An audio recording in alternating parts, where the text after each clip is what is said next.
नमस्कार। कभी सोचा है ये जो फोन है यह हमें रास्ता कैसे दिखाता है? अच्छा, आज हम सिर्फ जीपीएस की बात नहीं करने वाले, नहीं, बल्कि हम चलेंगे भारत के अपने खुद के नेविगेशन सिस्टम्स की दुनिया में, एक बड़े ही रोमांचक सफर पर।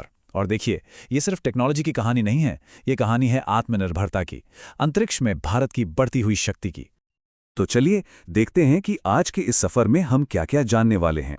सबसे पहले तो ये समझेंगे कि भाई भारत को अपने नेविगेशन सिस्टम की जरूरत ही क्यों पड़ी। फिर गगन को जानेंगे और उसके बाद भारत के अपने जीपीएस यानी नाविक को भी समझेंगे। हम ये भी देखेंगे कि इन दोनों में आखिर फर्क क्या है और सबसे जरूरी, हमारी रोजमर्रा की जिंदगी पर इसका असर क्या पड़ रहा है। तो चलिए शुरू करते हैं अपने पहले पड़ाव से, नेविगेशन की खोज। और हाँ, यह सिर्फ गूगल मैप्स पर रास्ता खोजने से कहीं कहीं ज्यादा गहरा मामला है। असल में ये भारत के लिए आत्मनिर्भरता की एक बहुत बड़ी रणनीतिक जरूरत है। समझते हैं ऐसा क्यों है। एक मिनट, जरा सोचिए, हम सबके फोन में जीपीएस तो है ना? तो फिर सवाल ये उठता है कि कोई भी देश और खासकर भारत अपना खुद का नेविगेशन सिस्टम बनाने के लिए इतनी मेहनत, इतना पैसा क्यों लगाएगा? ये सवाल बहुत बड़ा है और इसका जवाब सीधा भारत की सुरक्षा और इसके भविष्य से जुड़ा हुआ है। और जवाब है सिर्फ एक शब्द, निर्भरता। देखिए, जो जीपीएस हम सब इस्तेमाल करते हैं वो अमेरिकी सरकार का है। अब जरा एक सिचुएशन सोचिए।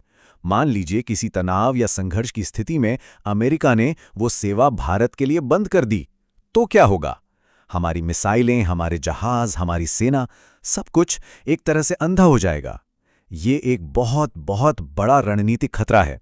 इसीलिए आत्मनिर्भरता ये सिर्फ एक शब्द नहीं, ये एक जरूरत है। तो सवाल यह है कि इस निर्भरता को कम करने के लिए भारत ने किया क्या?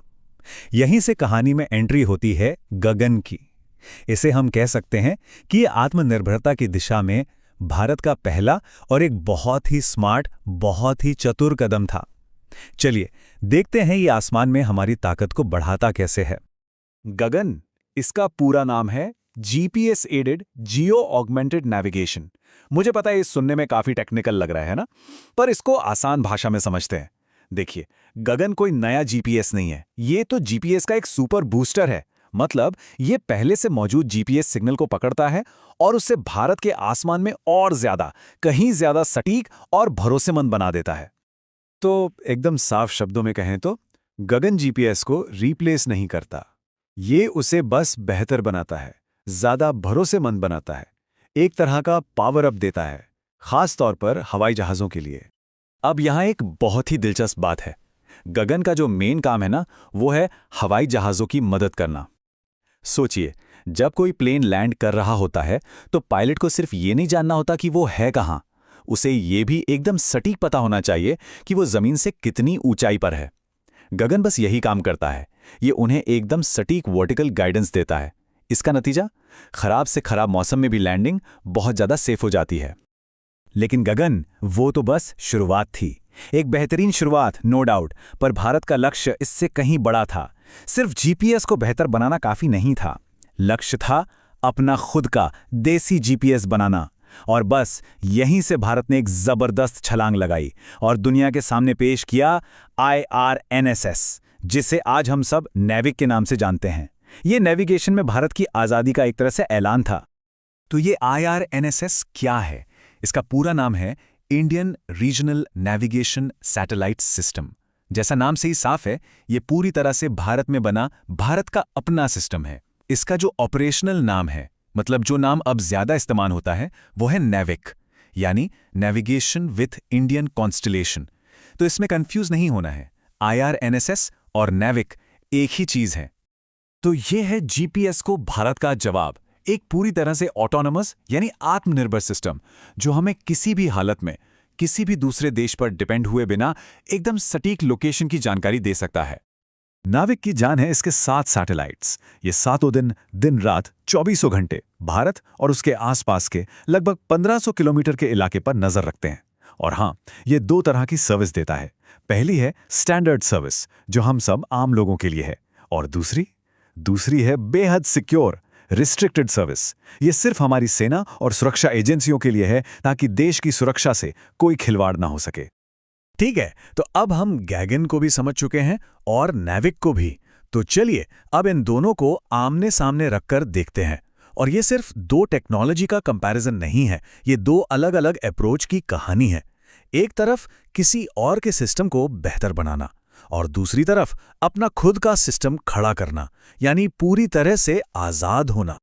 यहाँ एक बात समझना बहुत जरूरी है कि गगन और नाविक एक दूसरे के कॉम्पिटिटर नहीं हैं, बल्कि ये टीममेट्स हैं। दोनों ही भारत की नेविगेशन पावर को बढ़ाते हैं, लेकिन दोनों के रोल, उनके मकसद बिल्कुल अलग अलग हैं। और ये टेबल इन सारे अंतरों को एकदम क्रिस्टल क्लियर कर देती है। चलिए एक एक करके देखते हैं। सिस्टम का टाइप क्या है? गगन एक ऑगमेंटेशन सिस्टम है, मतलब एक हेल्पर, जबकि नाविक एक इंडिपेंडेंट यानी स्वतंत्र सिस्टम है। अच्छा, मेन गोल क्या है? गगन का काम है जीपीएस की एक्यूरेसी सुधारना, वहीं नाविक का मकसद है भारत को अपनी खुद की नेविगेशन देना। यूजर्स कौन है? गगन मेनली सिविल एविएशन के लिए है, लेकिन नाविक सिविलियन और मिलिट्री दोनों के लिए। और आखिर में कवरेज। गगन का फोकस भारतीय हवाई क्षेत्र पर है, जबकि नाविक पूरे भारत और उसके आसपास के एक बड़े इलाके को कवर करता है। तो चलिए, टेक्नोलॉजी की बातें तो बहुत हो गई, लेकिन असली सवाल तो ये है कि इसका हम सबकी जिंदगी पर क्या असर पड़ता है। चलिए अब बात करते हैं इन सिस्टम्स के असली इंपैक्ट की, जो आसमान से उतरकर हमारी सड़कों तक, हमारी रोजमर्रा की जिंदगी तक पहुंच रहे हैं। देखिए, ये सिस्टम सिर्फ कुछ सैटेलाइट्स नहीं है, ये भारत की टेक्नोलॉजिकल सॉवरेनिटी यानी तकनीकी संप्रभुता का प्रतीक है।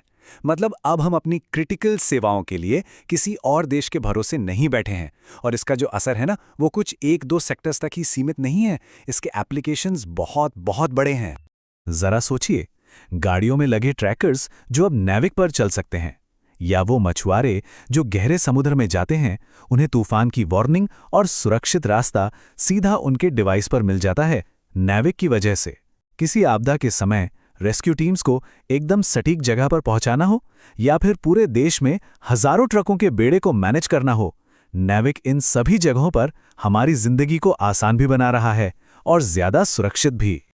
एक बहुत ही गहरी बात कही गई है कि किसी भी देश की स्वतंत्र रूप से नेविगेट करने की जो क्षमता होती है, वही उसकी असली तकनीकी ताकत की नींव है। और गगन और नाविक ये भारत की इसी मजबूत नींव का सबसे बड़ा सबूत है। तो आज की इस पूरी बातचीत का सार क्या है? बहुत सिंपल है। भारत ने पहले गगन के जरिए एक विदेशी सिस्टम को बेहतर बनाया और फिर नाविक के साथ अपना खुद का एक स्वतंत्र सिस्टम बनाकर एक जबरदस्त छलांग लगाई। ये सफर है निर्भरता से आत्मनिर्भरता का। तो अब जब भारत के पास अपना खुद का जीपीएस है, तो सवाल ये उठता है कि आगे क्या? अंतरिक्ष में हमारा अगला बड़ा कदम क्या होगा? और हमारी रोजमर्रा की जिंदगी में इस टेक्नोलॉजी का अगला लेवल क्या होगा? क्या हम जल्द ही ड्रोन से डिलीवरी होते देखेंगे, या सेल्फ ड्राइविंग कारें नाविक पर चलती हुई देखेंगे? ये कुछ ऐसे सवाल हैं जिन पर सोचा जा सकता है।